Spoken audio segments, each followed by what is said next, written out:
यज्ञ किसे कहा जाता है? ज्ञान को ही यज्ञ कहा जाता है। फिर यज्ञ के लिए बताया, यज्ञ में सूखी लकड़ियां स्वाहा करी जाती हैं, तो उसके लिए बोला उसको कहते हैं समिधा। तो वार्तालाप में बोला है, यज्ञ में सूखी लकड़ी ही जलाई जाती है जो टूटकर अपने आप नीचे गिर जाती है। ये शरीर भी लकड़ी है।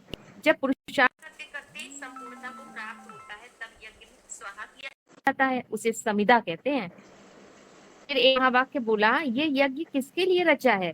जिसके ऊपर पुरुषार्थी जीवन में कितनी भी आपदाएं आए, कितनी भी विपदाएं आए, कैसी भी समस्याएं आए, परंतु वो ज्ञान की फोर से वो खुशी गायब ना हो। ऐसे करके BCD 1944 में बोला है। तो बोला ज्ञान को ही यज्ञ कहा जाता है। इसका नाम बताया, राजस्व अश्वमेघ अविनाशी रुद्र ज्ञान यज्ञ, पूरा ये नाम है।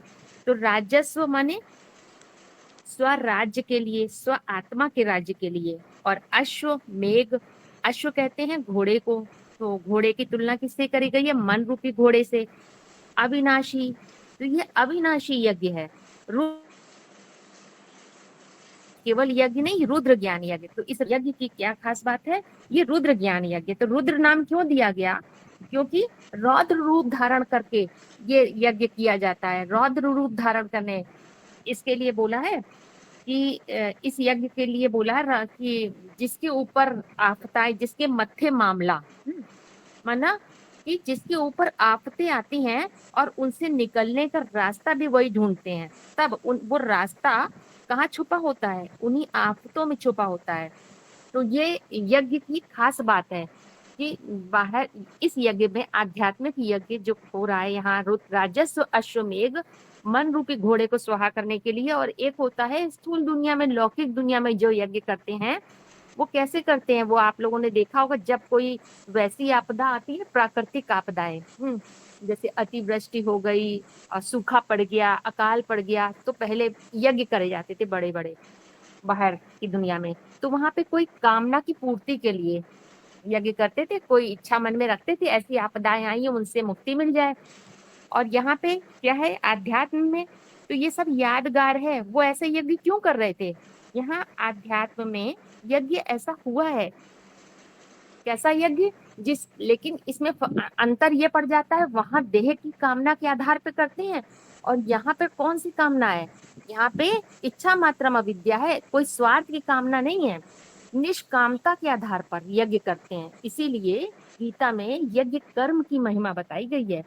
क्या बोला है गीता में कि गीता में एक श्लोक है, 3 अध्याय में है शायद, देखिए, यज्ञ, हाँ, यज्ञार्थात् कर्मण अन्यंत्र लोको अयम कर्म बंधन है तदर्थम कर्म कौन्ते मुक्त संग समाचर है। तो गीता में बोला कि यज्ञ कर्म के अलावा जो भी दूसरे कर्म हैं वो सारे बंधन में डालने वाले हैं। तो यज्ञ की तुलना कर दी गई है कर्म से। क्यों? यज्ञ कर्म के अलावा सारे कर्म बंधन में क्यों डालने वाले हैं? क्यों? क्योंकि जो और दूसरे कर्म हैं वो बंधन में इसलिए डालने वाले, सब कामना के आधार पर करे जा रहे हैं, और दूसरे जितने भी कर्म हैं। एक यज्ञ कर्म ऐसा है जो निष्कामता के केंद्र से, यानी आत्म भाव के आधार पर जो यज्ञ हो रहा है, जहाँ कोई कामना नहीं है, इच्छा मात्रम अविद्या है, तो वो उस स्थिति के आधार पर जो यज्ञ हो रहा है, जो यज्ञ मतलब ज्ञान। और ये कैसा ज्ञान है? बताया गया कि मुरली में बोला, ज्ञान यज्ञ शुरू ही तब होता है जब आफतें आती हैं तो उनसे निकलने का रास्ता ढूंढते हैं, तो मंथन चलता है। तो रास्ता क्या है? मंथन चलता है, माने जिसके मत्थे मामला।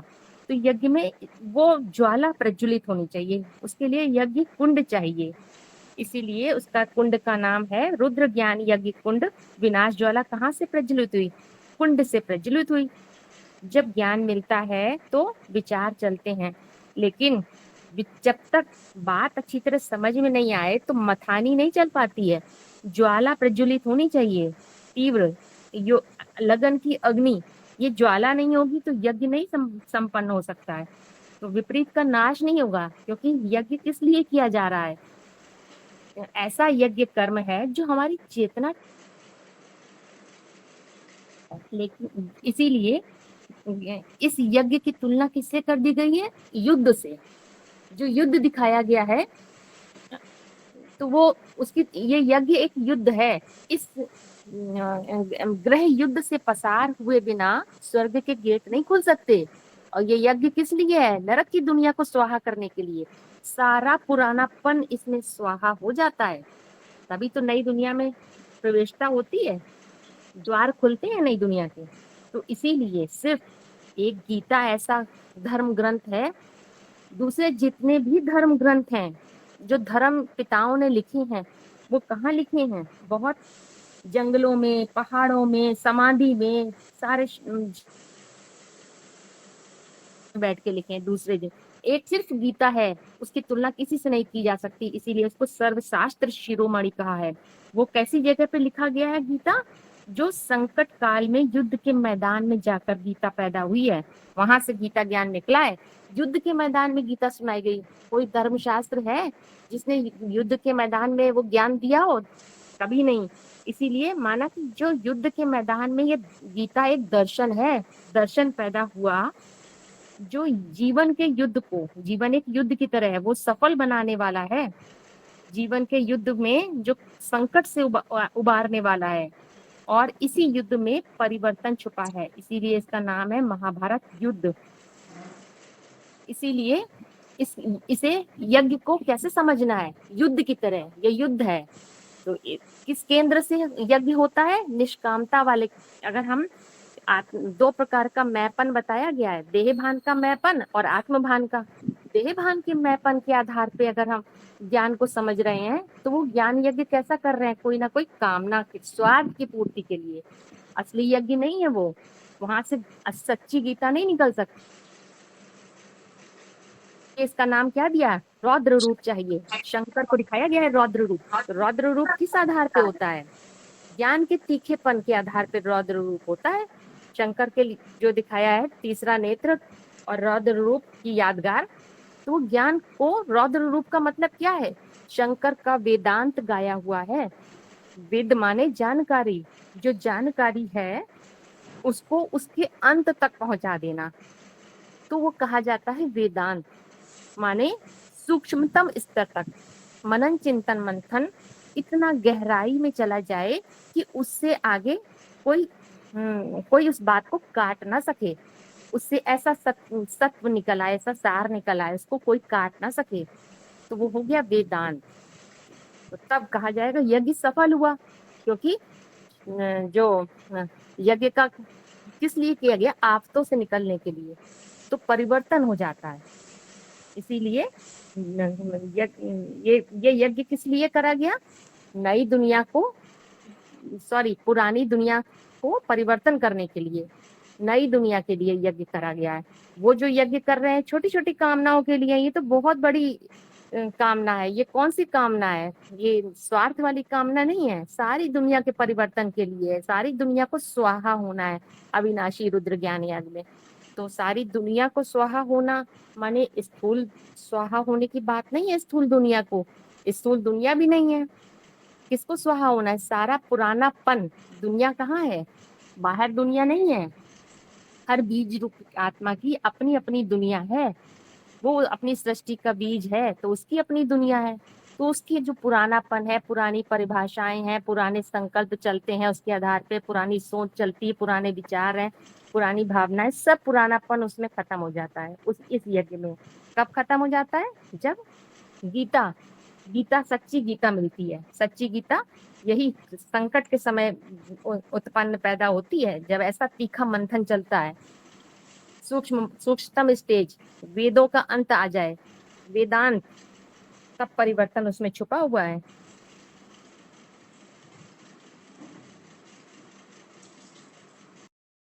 कि वेद शास्त्रों का, ये जो ज्ञान यज्ञ है, इसमें वेद शास्त्रों का सार समझना है।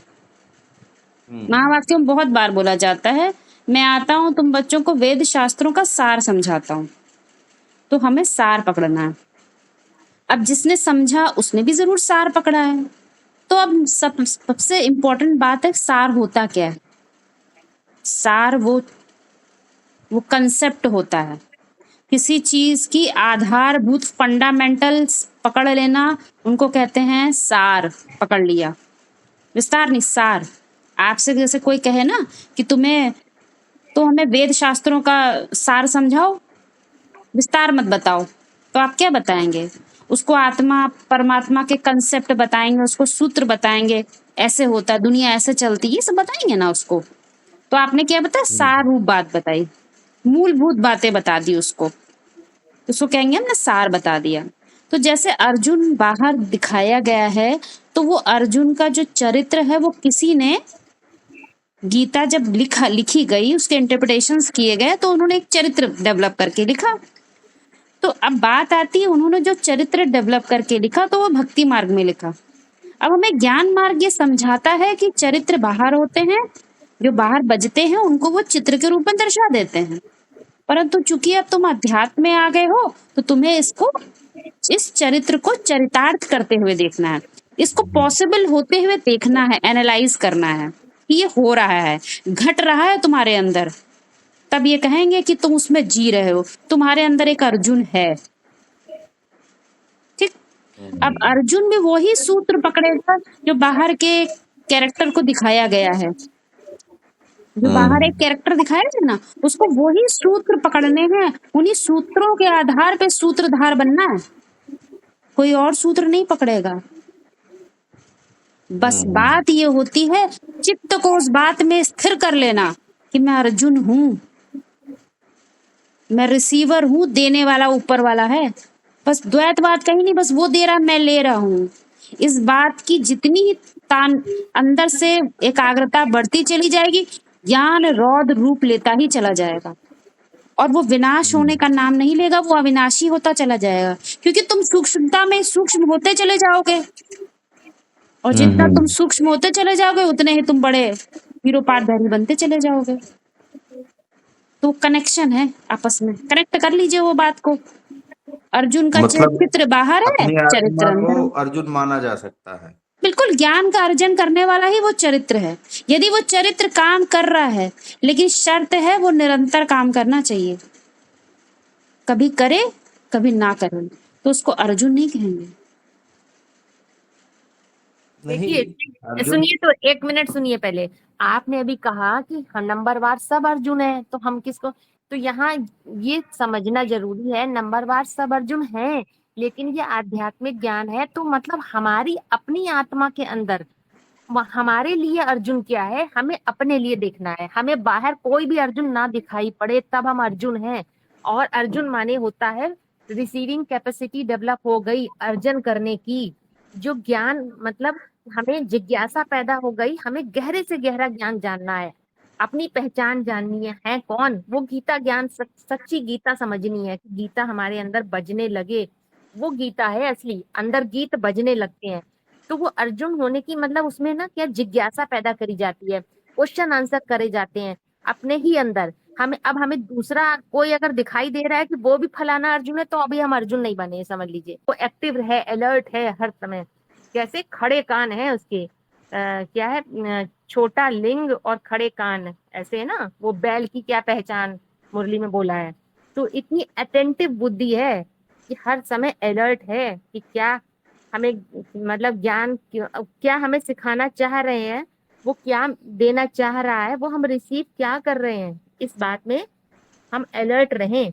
इसीलिए कहावत है बाहर की दुनिया के लिए, जब शिष्य तैयार होता है तो गुरु स्वयं ही प्रकट हो जाता है। तो वो जो सत्य है गुरु, वो जो है गुरु बनकर प्रकट हो जाता है, कोई ना कोई माध्यम से, कहीं ना कहीं उस सत्य आपको, आप अपने अंदर जिज्ञासा पैदा करके देखिए, ये तो आप प्रैक्टिकल अनुभव करेंगे, आप करके तो देखिए, तो आपको कहीं ना कोई माध्यम से वो सत्य जरूर मिलने लगेगा। तो वो स्टेट ऑफ माइंड की बात बताई गई है अर्जुन के लिए, एकाग्र मन बुद्धि के द्वारा ही ये ज्ञान को रिसीव कर सकते हैं और उसकी गुहिता में जा सकते हैं। जिधर देखो उधर राम ही राम, ये बात महावाक्यों में कही जाती है ना। तो कहाँ रमण रम्यते योगिनो यस्मिनीति रामा, वो दिखेगा तो उसको वही ना जो उस स्टेट ऑफ माइंड में होगा, वो रमण करेगी ही बुद्धि।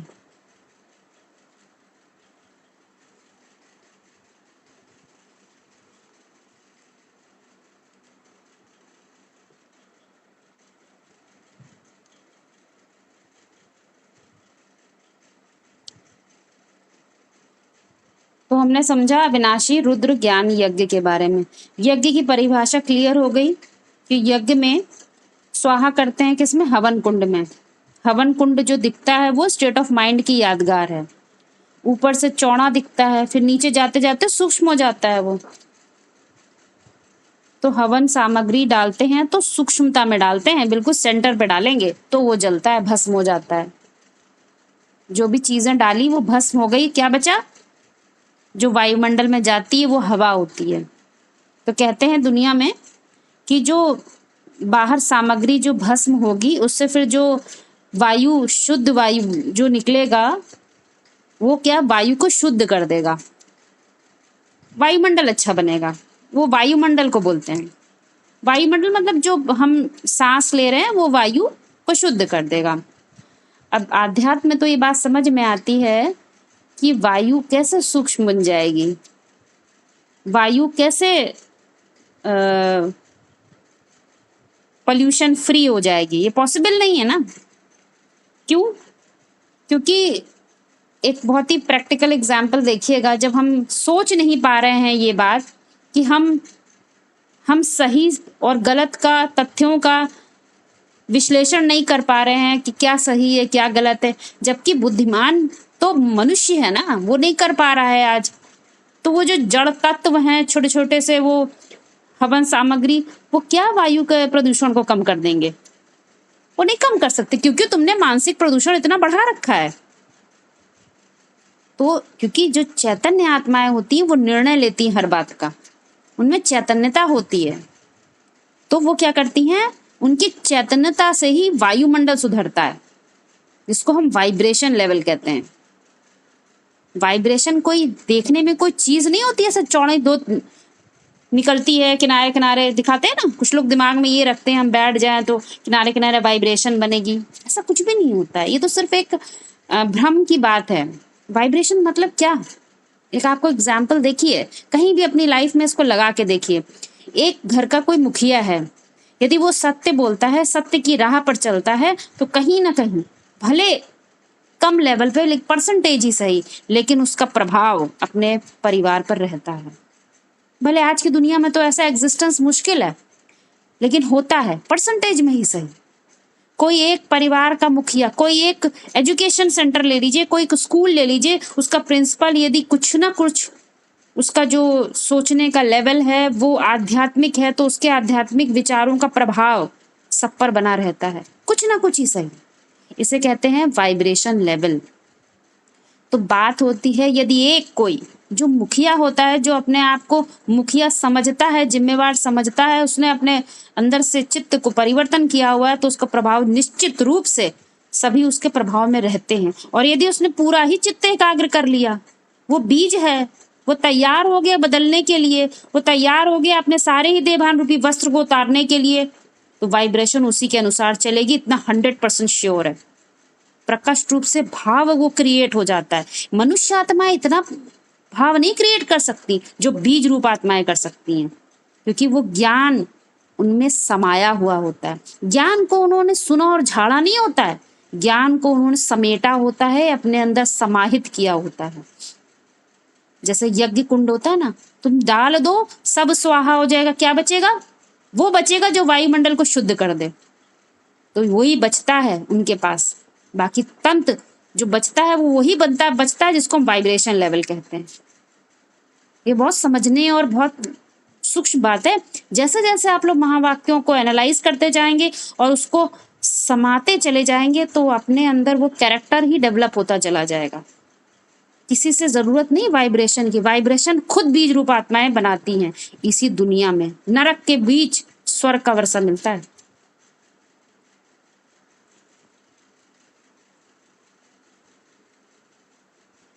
यज्ञ में बोला गया है ना, सूखी लकड़ी स्वाहा करी जाती, हवन करी जाती, इसको समिधा कहते हैं। तो आप सूखी लकड़ी के लिए मुरली में बता दिया कि शरीर है, तो यहाँ पे आध्यात्मिकता में शरीर क्या है? देहभान की बात है। तो कौन सा देहभान? जिस देहभान से मेरेपन की वो आती है, ये मेरा, वो मेरा, हर चीज में मेरा मेरा करते हैं ना, तो वो सारा मेरापन वो अपनेपन की, मतलब जितनी भी मेरेपन की बातें, जो आत्म भाव से अलग देह भान के मेरेपन की बात है, वो सारे मेरेपन को स्वाहा करने की बात है। तो वो लकड़ी जो है इसीलिए तुरंत जल जाती है। गीली लकड़ी होगी तो धुआं हो जाएगा, जलेगी नहीं। इसीलिए पुराने जमाने में शिष्य लोग जब जाते थे ना गुरु के पास, तो लकड़ी लेकर जाते थे। तो ये यादगार है कि ये प्रतीक है, प्रतीक। क्या प्रतीक है? कि वो शिष्य लोग लकड़ी लेकर जाते थे, ये जता रहे थे कि मैं समर्पण के लिए तैयार हूँ, सरेंडर के लिए तैयार हूँ। यज्ञ में समर्पण करना है, मैंपन सारा स्वाहा कर देना है। किसी स्थूल चीज को नहीं स्वाहा करना, मैंपन को स्वाहा करना है। जिस मैंपन से मेरा सारी दुनिया बसी हुई है। अभी जिस दुनिया में जी रहे हैं वो मैंपन की दुनिया है ना, उस सारी दुनिया को स्वाहा करना है। वो समर्पण की यादगार है। इसी से कनेक्टेड एक बात आती है कि आध्यात्म में हम संसार या दुनिया को क्या कहें। बताया जाता है कि हमें दुनिया बदल देंगे, संसार बदल जाएगा। तो वास्तविकता में संसार के अर्थ को पकड़ना है। संसार का अर्थ होता है सम्यक सरति, अर्थात जो कॉन्स्टेंटली एक फ्लो के साथ बह रहा है, एक बहाव है। बहुत ध्यान से देखना है तो हमें ऑब्जर्व हो जाएगा हम एक बहाव में हैं। तुम कहाँ हो, अपनी पोजीशन को सेट कर लो, समझ लो और स्वीकार कर लो। तुमने स्वीकार कर लिया तुम कलह कलेश में जी रहे हो, तो तुम सतयुग लाने के निमित्त बन जाओगे। लेकिन जब तक तुमने स्वीकार नहीं किया कि ये कलह क्लेश है मेरे दुख का कारण, और यदि मैं अपने दुख को चेंज करने वाला नहीं हूं, तो मैं अपने ही जैसे सोच वाले, अपने ही जैसे संकल्पों के खून बहने वाले मनुष्यों को इसी दुनिया में नरक के अंदर छोड़ के चला जाऊंगा। परिवर्तन नहीं कर पाऊंगा क्योंकि मैं जिम्मेवार हूं। मेरी आंखें खुल गई हैं कि मैं कलह क्लेश में जी रहा हूं। उन्हें तो पता ही नहीं वो कलह क्लेश में है, उन्हें तो कोई आशा भी नहीं है कि सतयुग आएगा, लेकिन मुझे आशा है, तो मैं जिम्मेवार हो गया। तो उस बहाव को, दुनिया भी एक बहाव में जीती है। आज दुनिया आईटी के बहाव में जा रही है, सब कुछ आईटी है, सब कुछ इंटरनेट टेक्नोलॉजी, सब कुछ यही है। लेकिन महावाक्यों में एक बात कही जाती है, क्या? कि जो धारा के विपरीत, जो कॉमन लोगों की धारा होती है ना, जो उनके सोच की धारा होती है, उसके विपरीत जो चलना जानते हैं उनको ही कहते हैं बीज रूप आत्माएं। सांप होते हैं ना, वो सर्प क्या करते हैं? धारा के विपरीत अपने एग्जिस्टेंस को बनाए रखते हैं। तो ये बात कॉन्स्टेंटली हमने अपने आप को सेट कर रखा है, अपने दिमाग में ये बात एक्सेप्ट कर ली है, स्वीकार कर ली है।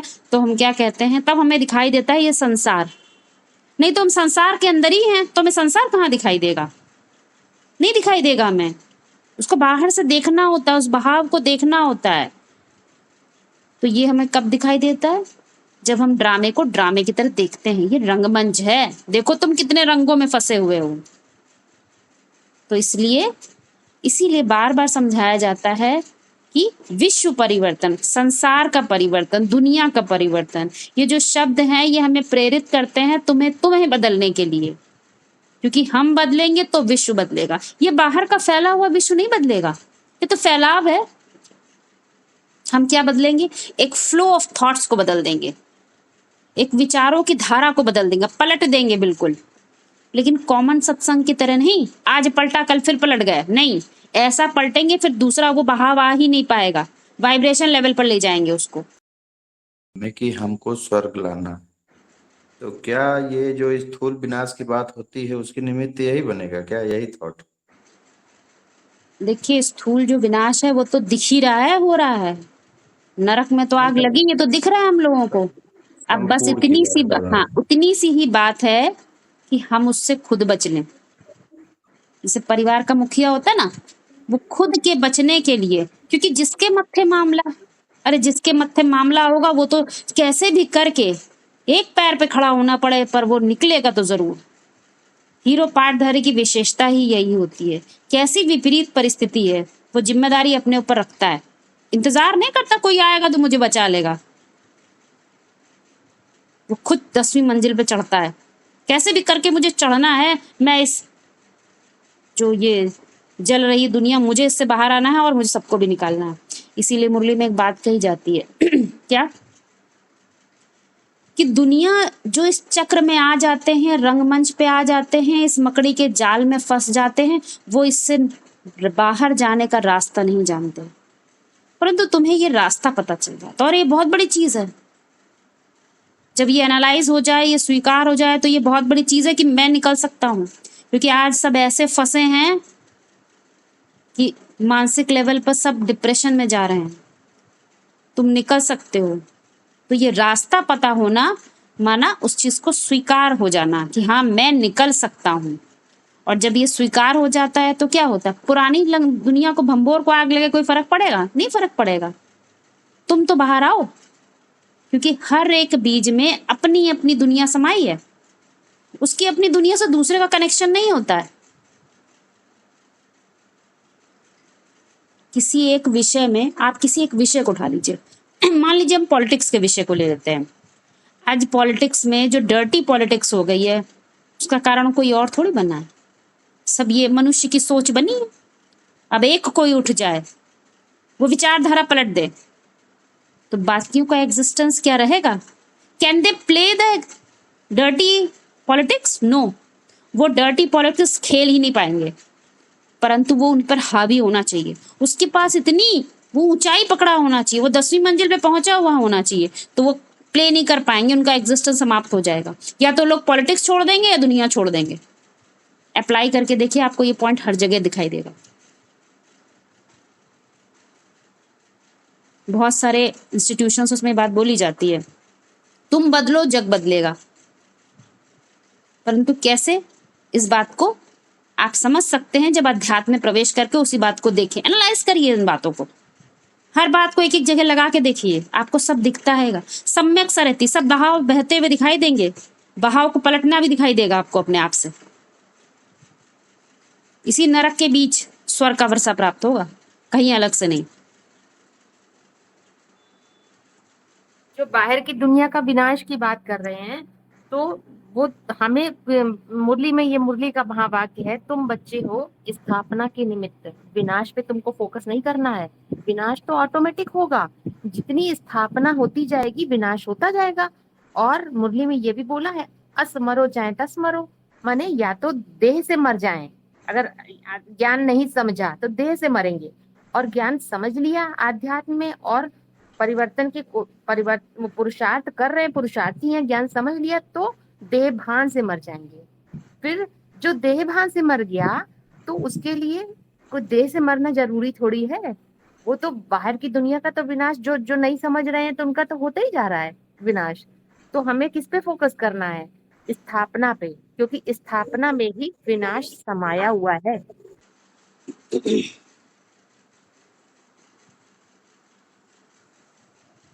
तो ये क्लियर हो गया, यज्ञ अविनाशी रुद्र ज्ञान यज्ञ क्यों कहा गया है? इसमें अविनाशी क्यों लगा है? हाँ, है ना, ये भी एक पॉइंट है कि विनाश नहीं होता, अविनाशी है। अविनाशी पता क्या चीज होती है? आपने विष्णु में देखा है ना, स्वदर्शन चक्र देखा है, वो चक्र चलता है, तो चक्र कोई गोल नहीं होता है, वो कैसा होता है, छोटे से गोले से बड़ा गोला बनता चला जाता है। ये तो कभी बंद ही नहीं होगा, छोटे से बड़ा, बड़ा से छोटा, ऐसा होता चला जाएगा। बस होता क्या है, एक ही चीज होती है, क्या? स्थिति का बदलाव हो जाता है। हम एक एग्जाम्पल लेते हैं, जब हम कोई बात सोचते हैं ना, तो जब सार रूप में सोचते हैं तो कैसे होते हैं, बुद्धि बहुत एकाग्र होती है, बहुत छोटे से सूक्ष्म सर्किल में हर बात को हम ले आते हैं। किसी को इतना बड़ा टीवी है, इतना बड़ा एरोप्लेन है, कोई पूछे भाई देखो इतना बड़ा एरोप्लेन, अब कैसे समझे इस बात को, ये इतना बड़ा एरोप्लेन कैसे उड़ता है? तुमको कैसे समझाएगा? तुमको उसका कॉन्सेप्ट समझा देगा, छोटी बात समझाएगा, तुम समझ जाओगे, देखो ये कंसेप्ट है, मूल फंडामेंटल कंसेप्ट ये, और ये पूरा एरोप्लेन इसी कंसेप्ट पे काम कर रहा है, बात क्लियर हो जाएगी। सूक्ष्म। ऐसे ही जब हम बहुत छोटे सर्किल में होते हैं ना, तो सब कुछ स्वाहा कर देते हैं, सिर्फ कंसेप्ट फॉर्म में रह जाते हैं, सार रूप में रह जाते हैं। और जैसे जैसे स्थिति बदलती है तो क्या होता है, स्थान चौड़ा होता चला जाता है, समय बदलता चला जाता है। और सर्किल बड़ा होता चला जाता है। तो जो सूक्ष्म था, सूक्ष्म सर्कल था, वो एक चक्र की गति से आगे बढ़ता है। इसीलिए दुनिया में भी चक्र का बहुत महत्व है, एक चक्रीय गति से। तो जो चक्रीय गति से जो भी कुछ चलता है वो सब, और दुनिया में सभी जितने भी चक्र हैं वो सब एक इकोसिस्टम है, एक सर्किल है, एक वर्तुल है जो विनाश नहीं होते। बस उनका साइज छोटा हो जाता है, सूक्ष्म हो जाते हैं, फिर विस्तार हो जाते हैं, फिर विस्तार होते हैं, फिर खत्म हो जाता है, फिर सूक्ष्म हो जाते हैं। आप इस बात को यदि अपने ही मानसिक स्तर पर देखें तो आपको बहुत चीज समझ में आएगी। एक बार जो आपको बात समझ में आ गई, सूक्ष्मता में आ गई, तो आपको उसके विस्तार की आवश्यकता नहीं होगी। कोई कितना भी सुनाता रहे, आपको वो समझ में ही नहीं आएगा, क्योंकि आपने उसके सार रूप को पकड़ लिया है, कंसेप्ट को पकड़ लिया है। आप कहोगे हमें जानना नहीं, हमने सब जान लिया। सब जान लिया माना विस्तार को नहीं जान, सब जानना ही अर्थात उसके कोर कंसेप्ट को पकड़ लेना। जो राजेंद्र भाई आप वो बात कर रहे थे ना, तो वो यही बात है, जो चक्र में हर चीज साइक्लिक घटना में है। छोटे चक्र में जो घटना घटती है वही हूबहू रिपीट होती है बड़े वाले चक्र में। तो वो एक प्रक्रिया है, एक प्रोसेस है, उसी ढंग से एक पैटर्न है ना, उसी ढंग से वो घटना रिपीट होती है। जो हूबहू कहा गया वो इस संदर्भ में कहा गया था कि हर छोटे चक्र में जो घटना घटी वो बड़े चक्र में भी घटती है। जो बातें यहाँ अंदर गहराई में जो सूक्ष्म घटना में घटित होती हैं वही स्थूल लेवल पर भी घटित होती हैं। इसीलिए बोला है पिंडेसु ब्रह्मांडे,